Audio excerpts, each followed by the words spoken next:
దేశంలోని సుప్రసిద్ధ దివంగత పారిశ్రామికవేత్త రతన్ టాటా వీలునామా వెల్లడైంది. దీని ప్రకారం అతను తన ఆస్తిలో ఎక్కువ భాగాన్ని దానం చేశాడు. ఆయన ఆస్తుల విలువ దాదాపు 3,800 కోట్లు. అందులో టాటా సన్ షేర్స్, అనేక ఇతర ఆస్తులు ఉన్నాయి. ఎకనామిక్స్ టైమ్స్ నివేదిక ప్రకారం ఆయన తన 3,800 కోట్ల సంపదలో ఎక్కువ భాగాన్ని సామాజిక సేవా కార్యక్రమాలలో నిమగ్నమై ఉన్న Ratan Tata endowment foundation, Ratan Tata endowment ట్రస్టులకు విరాళంగా ఇచ్చారు. టాటా సన్స్లో రతన్ టాటాకు ఉన్న 70% వాటాను రతన్ టాటా ఎండోన్మెంట్ ఫౌండేషన్కి, మిగిలిన 30% వాటాను రతన్ టాటా ఎండోన్మెంట్ ట్రస్ట్కి ఇచ్చారు. వీలునామా తయారు చేస్తున్నప్పుడు అతను తన కుటుంబం, సన్నిహితులు, పెంపుడు జంతువులను కూడా జాగ్రత్తగా చూసుకున్నారు. అతని ఇతర ఆస్తులలో బ్యాంక్ ఎఫ్టీలు, గడియారాలు, పెయింటింగ్లు మొదలైనవి ఉన్నాయి.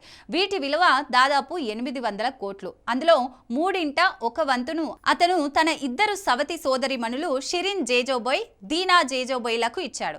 మిగిలిన 1/3 వంతు వాటాను టాటా గ్రూప్ మాజీ ఉద్యోగి మోహిని ఎం దత్తా వారసత్వంగా పొందారు. ఆమె రతన్ టాటాకు దగ్గరి వ్యక్తి. అతని వీలునామాలో ఓ నిబంధన కూడా ఉంది.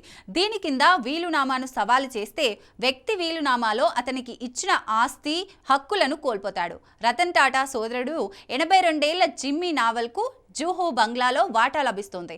అతను తన సన్నిహిత స్నేహితులు మొహ్లీ మిస్ట్రీకి ఆలీబాగ్లో ఒక బంగ్లాతో పాటు 3 గన్స్ ఇచ్చాడు. వీటిలో ఒకటి 25 బోర్ పిస్టల్. రతన్ టాటా పెంపుడు జంతువుల కోసం 12 లక్షల నిధిని కూడా ఏర్పాటు చేశారు.